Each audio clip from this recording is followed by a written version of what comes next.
In the 1920s and 1930s, several articles were published in magazines like Time and Life and Argosy about a creature living in the Himalayas known as the Yeti, sort of a missing link between human and animal.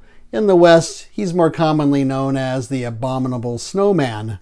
But it took until 1954 until someone made a film about the Yeti, and that brings us to today's episode. This is the Kazdoy Closet. I'm Kazdoy. That's my closet full of all the stuff that I love. And today, the first film about a Yeti. It continues my fondness for what are mostly low-budget science fiction and horror films of the 1950s and 1960s. How does this one rate? Let's check it out. Today's film is The Snow Creature from 1954, a very brisk 69 minutes long in beautiful black and white.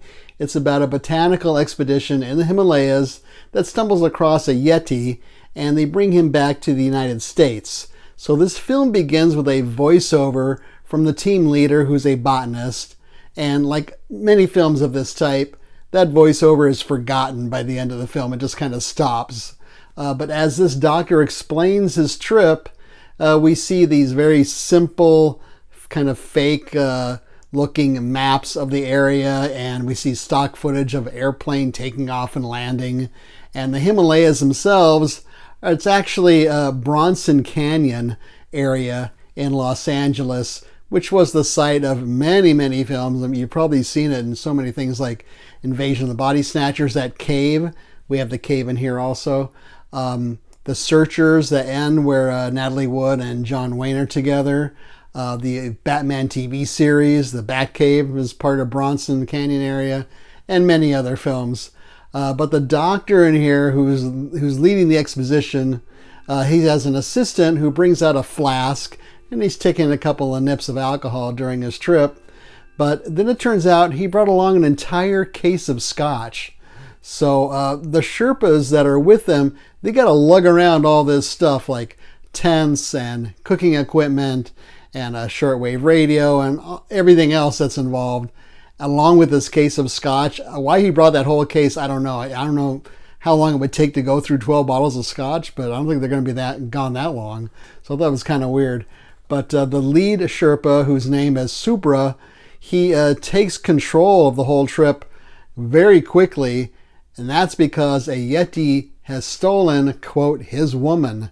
Now this guy Subra is probably the most interesting character in the whole film because he's like a bad guy, and he just takes their guns and he takes everything because his mission is not the botanical expedition, it's to get this Yeti and hopefully get his woman back. Let's get right to it. What does this Yeti creature look like in this film? Well, he's basically a very tall man in a monster suit. It's actually actor Lock Martin, famous for playing the robot Gort in the classic The Day the Earth Stood Still. And we mostly see him in darkness in this film, which was a wise choice. But it's basically the same shot of him walking toward the camera, and then they reverse it, and he's walking backwards away from the camera. But then we finally get to see him in the light, and it's not a real pretty picture. He's basically wearing this full-body leotard with patches of fur kind of glued on almost randomly on his body, and sort of on his head is like a parka hood. It's reminiscent of King Kong in this respect, that they bring this Yeti back to the United States.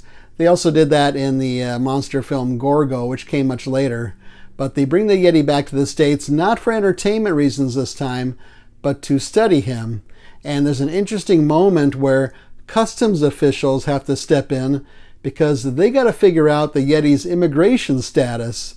Is he a man or is he an animal? So I thought that was a real interesting and surprising moment, considering especially what's going on in the United States right now. As far as the cast is concerned, I didn't recognize any of these people, so I'm just going to gloss over that. But the director, very interesting, was W. Lee Wilder. He's the older brother of the great director and writer Billy Wilder. But this guy made basically B movies, and I don't mean B movies as a put down at all, but cheaper, low budget movies, some film noir, and some monster movies. Interestingly, the cinematographer, someone I've spoken about before, it was Floyd Crosby, father of musician David Crosby, who worked on a lot of films, a lot of not very good films, but some really good ones, I think, like High Noon, The Terror, The Pit and the Pendulum, X, The Man with X-Ray Eyes, among many others.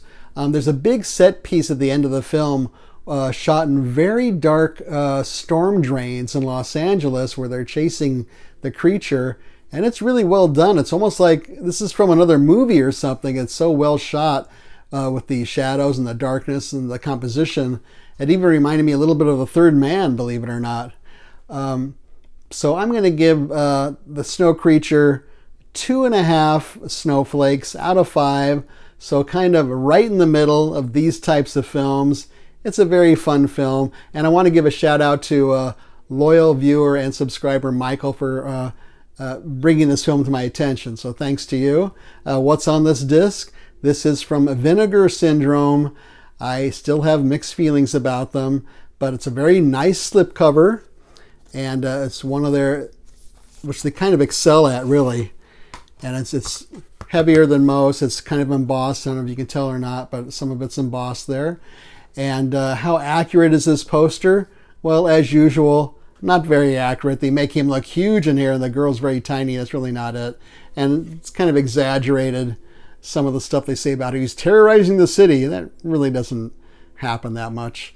But it has reversible artwork as well, which is kind of similar, but it looks like this. And here's the back showing you all the extras. There's 2 main extras. One's 15 minutes, one's 10 minutes. I like both of them quite a bit. There's an audio commentary, which I did not listen to. There's no booklet. And you know what? Vinegar Syndrome, they charge a pretty hefty price for some of these discs. So I think they should put some booklets in there too. But I think most of the money is going towards these nice slipcovers.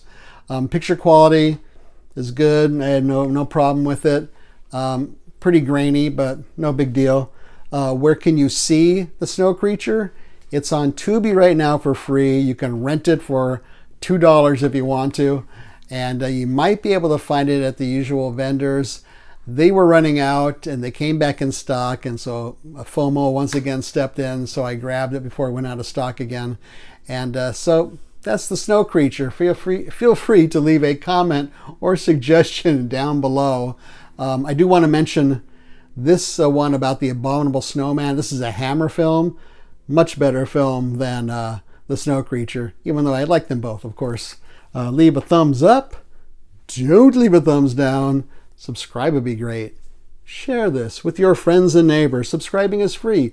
Also free is we are on Letterboxd under the Kazdoy Closet. There's a link down below that'll take you right there. You can see what other things we're watching. And what's not free is my ebook is still available. It is True Tales from the Teacher Trenches, the ups and downs from 32 years of teaching. And that's for your Kindle. If you have Kindle Unlimited, it is included in that subscription. Otherwise, it's $1.99 from Amazon.com. So, hope you liked this episode. Thanks so much for watching. See you next time.